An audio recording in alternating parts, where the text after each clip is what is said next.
Tender-Hearted, the podcast for those of us who struggle with being extra sensitive in a less than sensitive world. This is your host, Amy Kelso. I'm a writer, speaker, teacher, and advocate for anyone who is tender-hearted or cares about someone who is. Hello and welcome to the new edition of Tender-Hearted Podcast. Again, I am your host, Amy Kelso. Today we are going to talk about anxiety. I had promised it last week and then I had another story I had to tell, so hopefully I didn't create any anxiety for you waiting to hear about anxiety. But today we're going to talk about it. So anxiety is, again, one of those odd things where is it nurture, is it nature? Are you born with anxiety, or does it develop over time, or, which is most likely I think the case, you're born with a predisposition that you might have anxiety, and then things in your life cause it. So the ironic thing I think about anxiety in my own life is that, okay, I knew a lot of people who had anxiety. My eldest child has it. I've worked with a lot of students that have it. And I was like, yeah, I get anxiety. I know people have it. I did not think that I had anxiety. It actually wasn't until last summer when I really stopped and was starting to pay attention to my inner dialogue that I realized, that's anxiety. That's what's going on. And anxiety is different for different people. There's different worries. There's different fears. For me, I've never been afraid necessarily of things. I'm not worried about bears or insects or things outside of me as far as that goes. The thing that causes me anxiety is the people around me and their emotions. So everything I end up doing in life is kind of filtered through this thought of, okay, if I do this, how will so-and-so react?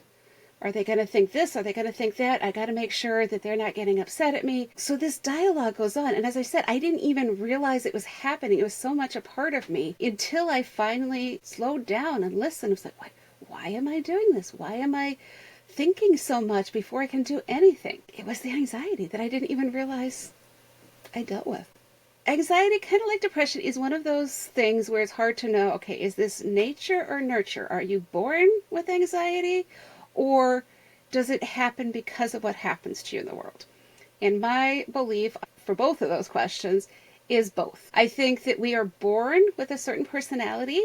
Tender hearts probably are much more likely to have that anxiety and depression, but it doesn't mean we will. It is the events that happen in our life that lead us to developing these. So for me, the anxiety, I'm sure, came from an early age when I didn't necessarily know how my parents would respond to various things. My dad was working a job he didn't like. He would come home and often the littlest thing would set him off. Some children are like, okay, Dad's just in a bad mood, and they shrug it off. Me, as a tender heart, feeling all those emotions, whenever Dad was upset, especially when he was upset at me, that killed me, right? It hurt so bad. So I've learned to do whatever I could to avoid that happening. And it has become such a routine, as I said, that I didn't even realize it was happening within my brain. But like every time I make a decision, I'm weighing out, well, if I do this, maybe that'll happen, but maybe that's okay, but maybe, and I have to balance everything before I make a decision, which also means that a lot of times it takes me a while to make a decision. Things that might seem really simple to other people, like, where do you want to go to dinner? Seems like a simple question, right? What are you in the mood to eat? But for me, it was never that simple, because it was, well, I'd like to go here, but I know they like here better, and I know they can't really afford here, so I should probably go there. But also, and don't forget about it's so like I would catalog all the pros and cons of every choice before making it. Not so much concern of, well, what do I want? What I want was for them not to get upset.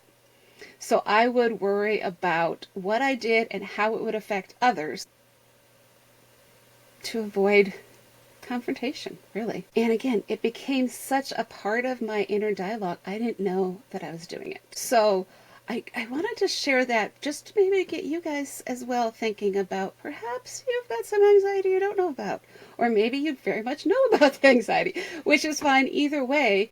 I think the big thing to remember is that even though you have that anxiety, that's just what it is. Just like depression, that anxiety is a liar. It's worries. You worry about all the possible outcomes as if you could control how other people feel and respond.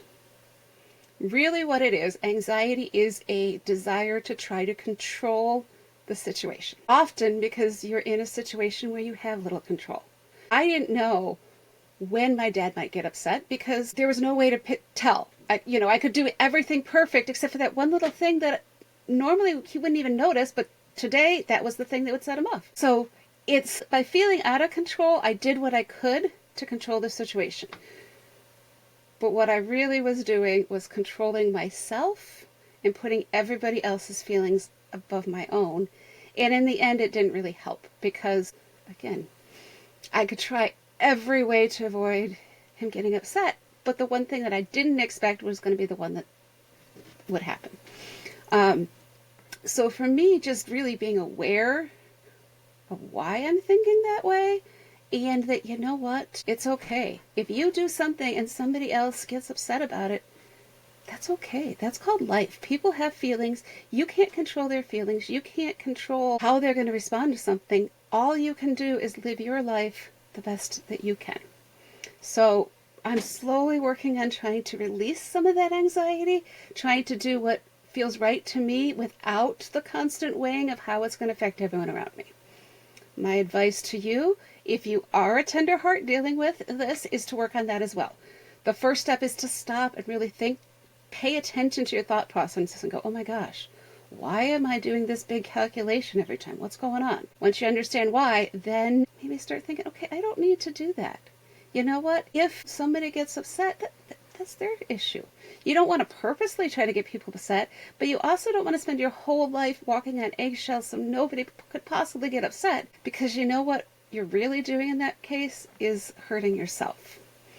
So you've got to learn to realize that your life, you live your life, and if people get upset or get hurt, when you're not doing anything on purpose to hurt them, but if they just get upset, that's part of life too, and you got to learn to accept that. Easier said than done, I know. But that's my little bit of advice for you on anxiety. Again, that's just my experience with anxiety. I know a lot of people deal with other kinds of anxiety. For example, just worrying about all the possible things that could go wrong.